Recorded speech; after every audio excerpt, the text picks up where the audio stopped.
giải lý trí. Nem thì chuẩn đoán với hộ Nem khi mà phát hiện có vấn đề thì không phải mạnh là bố. Lúc đấy em hơn 1 tuổi và có đọc một cái bài báo của chị Xuân Nga gọi là bệnh đáy giếng. Nên trong miền Nam người ta thấy một đứa ngơ ngơ có vấn đề người ta gọi là thằng này bị đáy giếng rồi. Thế thì bố lại được phát hiện ra là con có vấn đề bất thường, và sau đó thì tôi có đưa con đi chuẩn đoán và đánh giá ở một số trung tâm, nhưng mà người ta nói là dưới 2 tuổi không có chẩn đoán tự kỷ, mà ở đấy chỉ là xác định là chậm phát triển tâm vận động. Và sau đó Nem được chính xác là chẩn đoán hội chứng tự kỷ là khi hơn 2 tuổi. Và thực tế thì Nem không phải chỉ là hội chứng tự kỷ không, mà Nem hội chứng các nơi trẻ trai thể khả, có nghĩa là nhiễm sắc thể là 45X và 46XY 10%. Thế nhưng mà đối với cả bác sĩ hiện nhi thì bác sĩ bảo là cái việc các nơi không quan trọng, và bây giờ phải quan trọng là phát hiện sớm và can thiệp sớm cho tự kỷ, nghĩa là tự kỷ mới là vấn đề chính chúng em. Hi everyone, my name is Phương, and I'm trying to make it short because we're running out of time. And I have a child with autism, and he's 9 years old now. And the first time we have concern about the child is when he was like more than 1 year old. And I'm not the one who figure out the problem with the child, his father. And when we took him to the hospital, and at that time they said that there are no diagnosis for children at that age. And then we went until he's getting 2 years old, and at that time they said that Nem or Chi has like 2 problems. The first problem that he has autism, and the second problem is he has terminal syndrome. Thế và mục tiêu ngày hôm nay thì tôi muốn đến chia sẻ. Thứ nhất là tôi muốn nói là mọi trẻ em thì đều có tiềm năng để phát triển. Tôi rất thích một cái ví dụ của một bà mẹ là muốn là so sánh với đứa trẻ như là cái cây.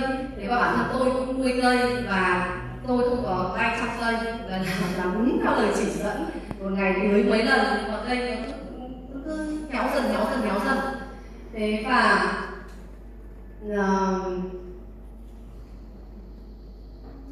và việc mà chăm một đứa trẻ thì nó rất là khó khăn, vì là tôi không biết là cái cây đấy nó từ đâu đến, thậm chí là có thể là mình đang được một người, mình chỉ biết là một người ai đấy cho mình một cái cây quý, nhưng có thể là một cây mà nó ở sa mạc Sahara chẳng hạn, nó ở sa mạc đấy mà mình không biết chăm như thế nào, không biết là nó là ưa nước hay là không ưa nước, nó ưa nắng hay không ưa nắng, không biết là nó cần cái loại phân đạm gì để nó phát triển.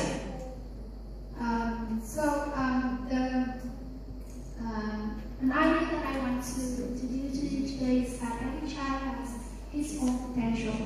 So, like a tree, I don't like to think like a child, a tree, and the parents and teachers, the person who grow the tree up. But it's really challenging because we don't know how to grow the tree, because each tree have the different needs for water, light, or something like that.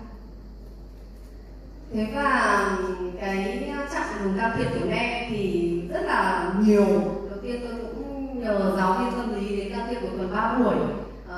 Sau đó thì cái mốc của Nem là khi Nem gần 3 tuổi thì tôi có đi học phương pháp can thiệp phát triển can thiệp hành vi ABA và phục hồi chức năng của Neuroman. Sau đó thì cũng trị liệu y sinh, bio, HVOT, rồi tôi có sử dụng text là dùng tranh ảnh để giao tiếp. Cái mốc tiếp theo là khoảng em có 4 tuổi thì tôi có theo phương pháp can thiệp ADI là phát triển trong mối quan hệ. Tôi có theo OT là hoạt động trị liệu, điều hòa cảm giác, handle, MNRI liên quan đến phản xạ thần kinh, rồi talkie, rồi trị liệu nghệ thuật, rồi những câu chuyện xã hội, kỹ năng xã hội, để thấy là một bức tranh tổng thể rất là dài, còn chưa nhớ đến ta. Well, so here's the picture of all the therapies that I apply for my child. So when he gets 3 years old, I use Neuroman therapy to help my child, and then after that I use bio, SBOT, PEGS, art therapy, RDI, occupational therapy, talkies. and handles or social stories and all the approaches that I use for my child is here, and even I still cannot remember enough. Thậm chí là có cả những biện pháp tâm linh. Tôi cũng theo cả nhân điện và các biện pháp tâm linh nữa. Thế và con đường hòa nhập ấy thì con có đi học mẫu giáo, nhưng mà sau đó thì không cảm giác là không ổn, thì tôi có xin là cho cô giáo đi kèm trong trường mẫu giáo. Con có học trung tâm chuyên biệt, thậm chí là tôi cùng với một số mẹ là đã mở ra trung tâm Heading. Mà con có đi học tiền tiểu học, và hiện nay thì con có đi học tiểu học và có cô giáo đi kèm ở trong lớp. Hiện nay con học lớp 4 trường là, có nghĩa là tôi theo chủ trương là hòa nhập, chủ trương là trẻ nào cũng có quyền đến trường.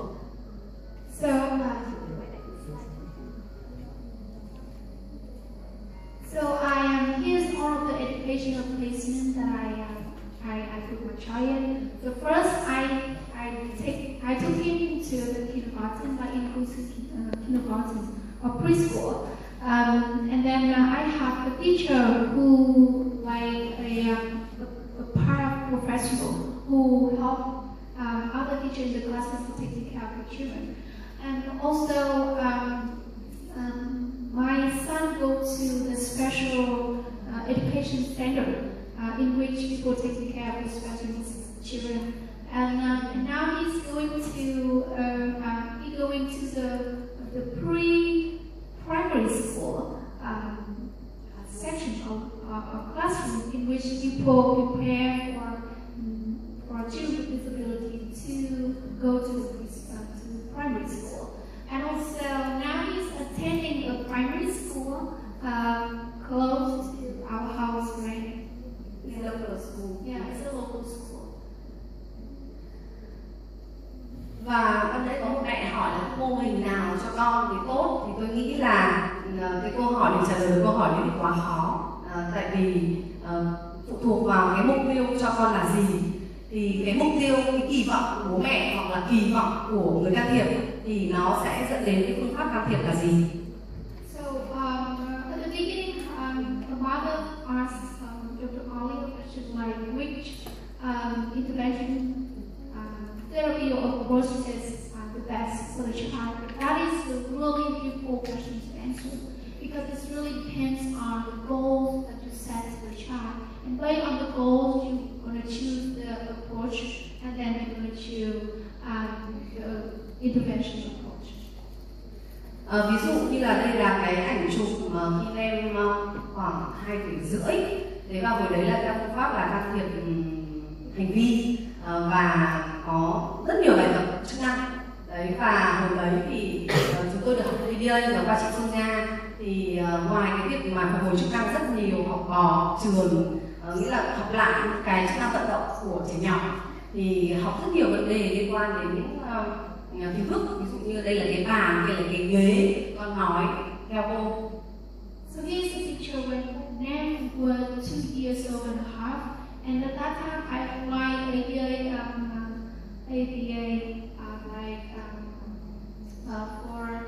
for to Nam, and there's so many activities for the child, and Và thời gian can thiệp thì thực ra là nói thật là chỉ có trừ lúc ăn lúc ngủ, còn lại là can thiệp hết. And then that is the intensive intervention for the child, except sleeping and eating time, so he learned all. Ở nhà như một cái mẫu giáo mini, đồ đạc của trường mẫu giáo như nào là mình phải mua. Thế và tôi có sự trợ giúp của các cô giáo. So my home was like a classroom. So everything in the classroom they have, I have in my house. And I also have support from some teachers. Thế và đây là một cái bước chuyển biến là rõ ràng là em có tiến bộ. Nhưng mà sau một thời gian thì tôi thấy là có thể là con có vấn đề, tại vì là con có thể nhận biết được cái bàn, cái ghế, nhưng mà con vẫn làm câu hỏi không thể trả lời được, tại vì là mình cứ đến chơi với nó thì nó lại đẩy mình ra, hoặc là rất là khó tiếp cận con và con hoàn toàn chỉ là trả bài, có nghĩa là hỏi cái gì thì trả lời cái đấy và hoàn toàn không có sự chủ động, và cái tương tác xã hội, tương tác của bố mẹ là rất là khó. So after using this approach, I saw that my son has some improvement. He knows subjects and knows things around him, but there was a question still really challenging that I couldn't understand and know why, because even he knows things around him, but when I come and play with him, he ignored me. And also he knows what, like, there is a table, but the social interaction or the communication, social communication is still really challenging. Đây là bài tập năng của Hồ chức năng. Thế và sau đó cái mốc thứ hai là khi em khoảng 4 tuổi thì tôi có theo cái phương pháp là can thiệp phát triển các mối quan hệ. Thế thì và lúc đấy thì tôi nghĩ rằng là chuyện là có thể là 3 tuổi chưa chiếc cái bàn, 5 tuổi có chiếc cái bàn, thậm chí là 7 tuổi biết cái bàn chả sao. Nhưng mà quan trọng là con phải vui vẻ và con phải có cái ở nhà phải vui vẻ, con phải chơi với mọi người, con phải có bạn. Thì đấy là mục tiêu tôi đặt ra. So when I used idea, it seemed like my son didn't want to communicate to people, like don't have sharing to people, and social communication was really new. And that's why I moved to the other goal at that time to improve like social communication. So that's why I chose relationship development intervention for my child, and the goal at that time was to improve social communication. Thế hoặc là đây là cái giai đoạn bây giờ thì tôi muốn là thúc đẩy cái quan hệ chơi với cả em gái, thì là tôi hoạt động rất nhiều cuộc chơi. So he's now with his sister, and now my goal is to help him to have more engagement in social communication and play with peers and play with his sister. Như vậy là để khẳng định là nó phụ thuộc vào cái giai đoạn của lứa tuổi và phụ thuộc vào cái kỳ vọng của bố mẹ và cái mục tiêu để cho con là gì thì tôi chọn cái phương án can thiệp cho nó phù hợp. Yeah, so it's really based on the goal that you want the child to get, and it's really based on the stage of the child, and you can choose the approaches. Thế và cái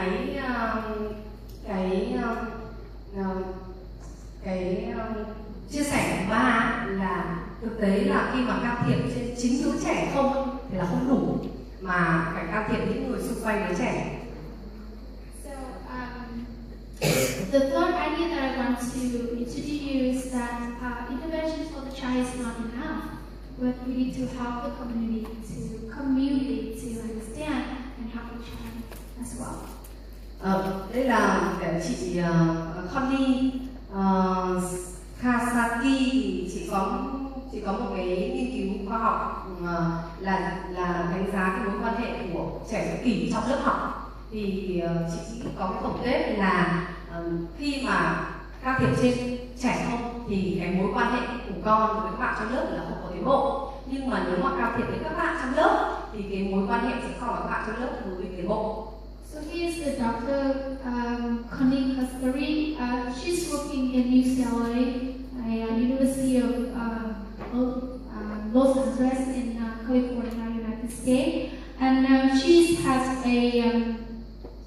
the leading researcher in the field of autism in the United States, and she's have a research on the interaction of the child autism with peers. So the research show that if you just have like individual lessons with the child, like one-on-one, so the communication and interaction is just about the child and you. So then no communication and interaction from him to the peers, so no peer interaction. But if you have the classroom, student or have the peers to interact with the child, he gonna have like peer interaction. Thế và đây là cái ảnh chúng ta lấy ra từ clip mà em chơi với bạn. Thế thì hiện nay là cô giáo đi kèm với em ở trong lớp ấy, ngoài cái việc là đơn giản hóa thông tin từ lớp học đến em thì cũng là can thiệp cho các bạn, rủ các bạn để chơi với em. So here's a picture of them playing with friends in the classroom, and we have the teachers, and also we have friends to help them how to play with them. Thế và cái thông điệp thứ tư mà tôi muốn chia sẻ đấy là mọi cái nỗ lực thì sẽ được đền đáp. Để muốn tóm tắt lại là mỗi trẻ đều có cái tiềm năng phát triển và phụ thuộc vào cái mục tiêu cho con thì bạn sẽ và những độ tuổi của con thì bạn sẽ chọn cái phương pháp can thiệp cho phù hợp. Và đương nhiên là phát hiện sớm cực kỳ quan trọng, vì bạn phát hiện sớm thì bạn mới can thiệp sớm. Thế và hồi nay đến tận 5 tuổi khi mà nói chuyện là đi học tiểu học thì bố vẫn nói là đi làm chuyện viển vông, là không nghĩ là nói là mẹ là viển vông. Thế thì thực sự là Nem đã đi học ở ngoài nhập, mặc dù vẫn có sự hỗ trợ của cô giáo kèm trong lớp, nhưng mà đấy là cả một cái giấc mơ khi mà Nem 2 tuổi. So another idea that I would like to share is about like all the effort gonna be paid off.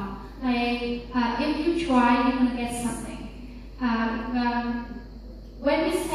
When you choose a intervention approach for child, you need to based on the child needs and the age, and so yes.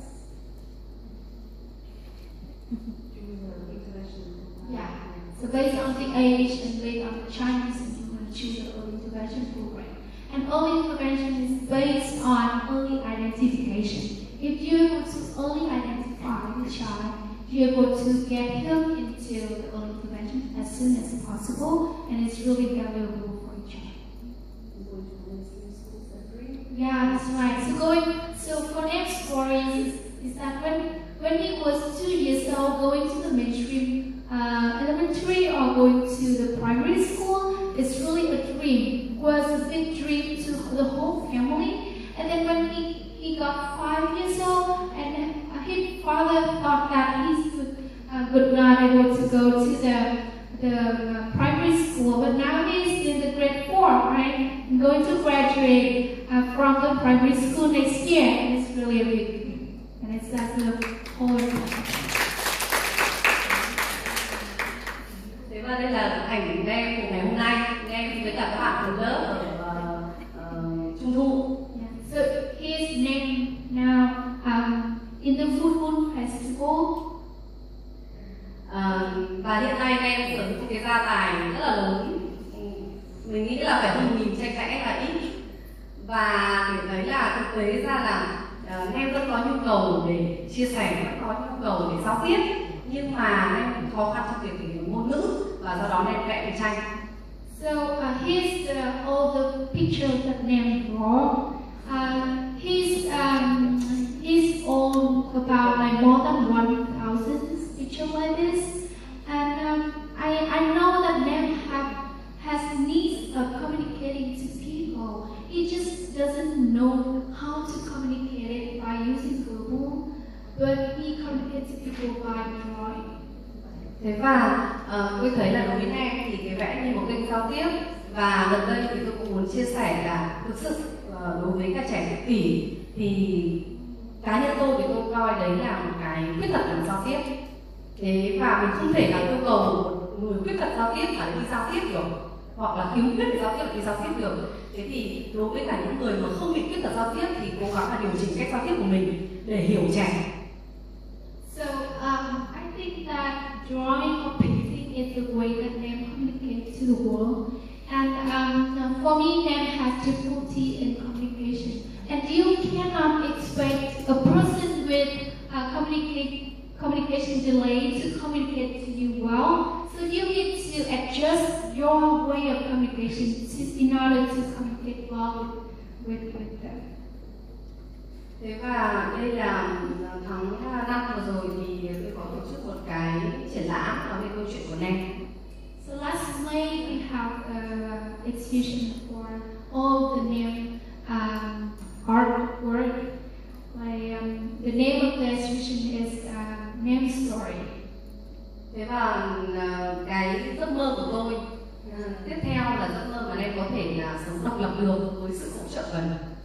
So my dream for my son now is that he can live like independently with support, with some support. Thế và đây là ví dụ như Nem ở nhà thì tôi dạy Nem nấu ăn. His name is cooking. Học khâu, tô vá. So lau nhà, tất nhiên là cleaning house. rất là khó khăn, và chỉ lau phòng của em thôi. Và tôi đã nói là con lau giống như cô màu ấy, Yeah. để cho phủ kín cái sàn. Even though it's really difficult to teach him to clean up the floor, and I told him that just imagine that when you clean up the floor like you are painting, it's like you paint all the floor and you just need to clean up your own room. Đi đổ rác. Yeah. So that's his put the garbage away. Rửa bát. And then his washing. Hiện nay em chỉ rửa bát thôi, không rửa gì nữa, không rửa thìa. Now he's just washing his own bowl, like not like everything, but just choosing the bowl to wash. Thế và mình thấy là nó là một chặng đường rất là dài, và thực sự để có một cái thành quả như này không phải đơn giản. Tại vì là đối với trẻ bình thường thì nhiều khi đó là cái tự nhiên bản năng trẻ học được, nhưng mà đối với trẻ tự kỷ thì nó là cả một chặng đường mà từng tí một, sự kiên trì và đặc biệt là cần rất nhiều thời gian. So that is a long journey, and it's not easy to helping them like right now, because all my family were trying our best. Thế và tôi vẫn hiện nay tôi vẫn đang cố gắng là cân bằng giữa cái mà mẹ hoặc là gia đình hoặc là người can thiệp muốn, và cân bằng giữa cái em muốn. So now I'm still trying to balance with what I need him to do, or family needs him to do, or community needs him to do with what he really needs. Tại vì ví dụ như là tôi nghĩ là đi học trường hòa nhập thì tốt, bản thân em cũng thích, nhưng mà khi mà học trường hòa nhập thì em lại bị quá tải thông tin. Thế thì cái độ hòa nhập đến mức nào là vừa? For example, like going to mainstream is good because he have friends and he have like normal environment to study. But like how much time he needs in this environment is the one factor that we need to think, because it seems like he has like overwhelming information when he gets to the mainstream school. Vậy là tôi quay lại cái xuất phát là cũng như là với mỗi trẻ tự kỷ, và tôi khẳng định là mỗi đứa trẻ đều có tiềm năng để phát triển, và như một cái cây. Thế thì lựa chọn bao nhiêu nắng, bao nhiêu gió, bao nhiêu các loại gì đấy để làm thế nào mà cái cây phát triển. Và cái tín hiệu là nếu mà cây nó tươi, nó tốt thì chứng tỏ là đang đi đúng hướng. Yeah, so I go back to the first idea that every child is like a tree, like and each tree has different needs for life. So you really need to base on the needs of the child. And when you're taking care of the tree, you see that it's grow nicely. That means that you are doing a good job and going to the right way. Xin cảm ơn. Thank you.